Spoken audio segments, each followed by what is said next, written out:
پیر مہر علی شاہ رحمۃ اللہ علیہ فرماتے ہیں کہ حضور اکرم صلی اللہ علیہ وآلہ وسلم نے خواب میں مجھے مرزا غلام احمد قادیانی کی تردید کا حکم دیتے ہوئے فرمایا کہ یہ شخص میری احادیث کو تاویلات کی کینچی سے کتر رہا ہے اور تم خاموش بیٹھے ہو۔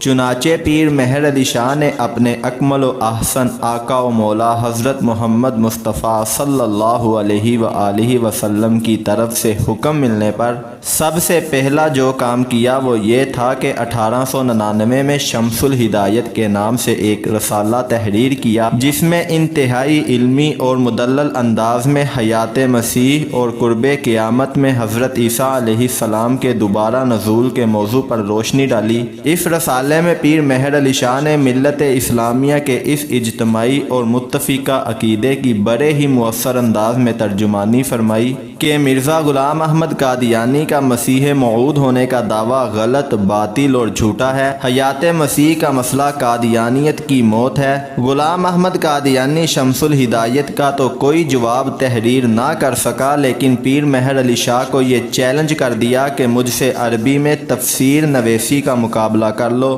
مرزا غلام احمد قادیانی نے اپنے چیلنج کے لیے جو خط لکھا اس کی زبان انتہائی گھٹیا، قابل شرم اور بیہودہ تھی۔ بہرحال پیر مہر علی شاہ نے جواباً مرزا غلام احمد قادیانی کو کہا کہ مجھے یہ چیلنج قبول ہے، لیکن اس سے پہلے تقریری بحث کر لیں۔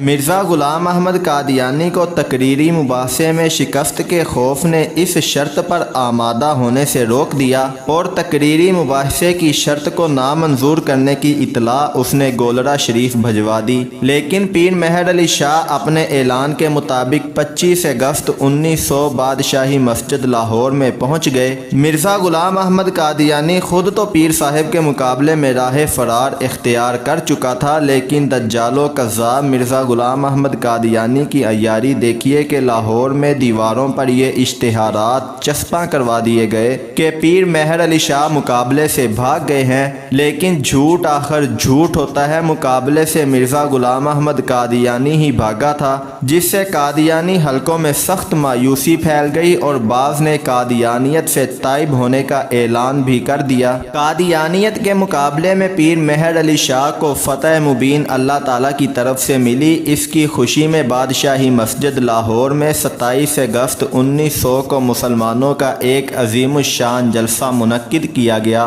جلسے کی صدارت پیر مہر علی شاہ صاحب نے کی۔ اس جلسے میں انتہائی ایمان افروز تقاریر ہوئیں اور ایک قرارداد بھی منظور کی گئی۔ اس قرارداد پر تقریباً 60 علماء کرام کے دستخط موجود تھے۔ قرارداد کا مفہوم کچھ اس طرح سے تھا کہ مرزا غلام احمد قادیانی کا بزرگان دین اور مشاہیر اسلام کو علمی مناظرے کا چیلنج دینا محض جھوٹی شہرت حاصل کرنے کا اظہار ہے۔ پیر مہر علی شاہ کو جو چیلنج مرزا کذاب کی طرف سے دیا گیا وہ بھی اس امر کا ثبوت ہے کہ یہ صرف مرزا قادیانی کی لاف زنی اور اپنے علم پر جھوٹا گھمنڈ ہے۔ اگر اسے اپنے جھوٹے دعووں پر اعتماد تھا تو اسے پیر صاحب گولڑہ شریف کے سامنے تقریری مباحثے سے راہ فرار اختیار نہیں کرنی چاہیے تھی۔ مرزا غلام احمد قادیانی کے عقائد قرآن کریم، احادیث رسول اور صحابہ کرام کے اجماع کے بالکل خلاف اور باطل ہیں۔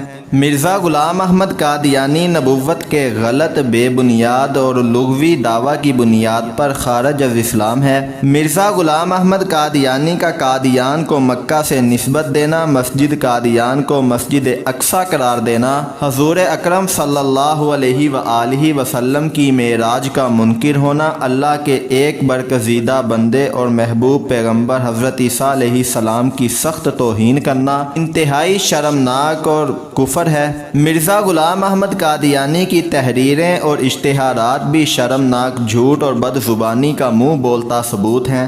اس لیے آئندہ اس کی تحریروں کا کوئی جواب دینے کی ضرورت نہیں، کیونکہ یہ ایک فیصلہ کن اور اٹل بات ہے کہ غلام احمد قادیانی کے عقائد یکسر خلاف اسلام ہے۔ مرزا قادیانی لاہور میں اپنے راہ فرار کے بعد بھی اپنی عادت سے مجبور ہو کر پیر مہر علی شاہ کے خلاف بیہودہ تحریریں شائع کرتا رہا، لیکن پیر صاحب نے اسے جواب کے قابل ہی نہ سمجھا۔ 1907 میں قادیانی نے اپنے حلقوں میں یہ بات مشہور کر دی کہ پیر مہر علی شاہ کا آنے والے سال میں جیٹھ کے مہینے سے پہلے انتقال ہو جائے گا۔ قادیانیوں کی یہ حسرت تو پوری نہ ہو پائی کہ 1908 میں جیٹھ سے پہلے پیر صاحب وفات پا جائیں گے۔ البتہ 1908 میں مرزا غلام احمد قادیانی کی عبرت ناک موت نے خود اس کے جھوٹے دعووں پر مہر تصدیق ثبت کر دی۔ مرزا غلام احمد قادیانی نے مولانا ثناء اللہ امر تفری کو چیلنج دیتے ہوئے 5 اپریل 1907 کو ایک اشتہار شائع کیا تھا کہ ہم دونوں میں سے جو جھوٹا ہوگا وہ سچے کی زندگی میں مر جائے گا۔ مرزا قادیانی نے تحریری طور پر اللہ تعالیٰ سے دعا بھی کی تھی کہ اگر میں تیری نظر میں کذاب ہوں اور میرا دعوی مسیح محض میرے نفس کی اختراع ہے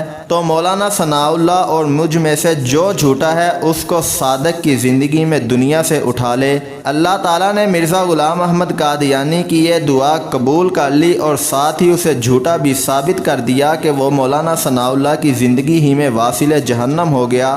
مرزا غلام احمد قادیانی کی موت بھی ہیضے کے مرض میں مبتلا ہونے سے ہوئی۔ مرزا غلام احمد قادیانی ہیضے کو قہر الہی کا نشان قرار دیتا تھا، چنانچہ وہ اپنے جھوٹے دعوی نبوت کے باعث قہر الہی کا ہی نشانہ بنا۔ مرزا غلام احمد قادیانی نے اپنی موت سے کچھ دیر پہلے اپنے سسر میر ناصر کے سامنے یہ اعتراف کیا کہ اسے وبائی ہیضہ ہو گیا ہے۔ آخر میں آپ لوگوں کو بتاتا چلوں کہ مرزا غلام احمد قادیانی نے جس مولانا ثناء اللہ امر تفری کو چیلنج کر کے اشتہار شائع کیا تھا کہ ہم دونوں میں سے جو مفسد اور کذاب ہے وہ سچے کی زندگی میں انتقال کر جائے گا، مولانا ثناء اللہ مرزا غلام احمد قادیانی کی موت سے تقریباً 40 سال بعد تک زندہ رہے۔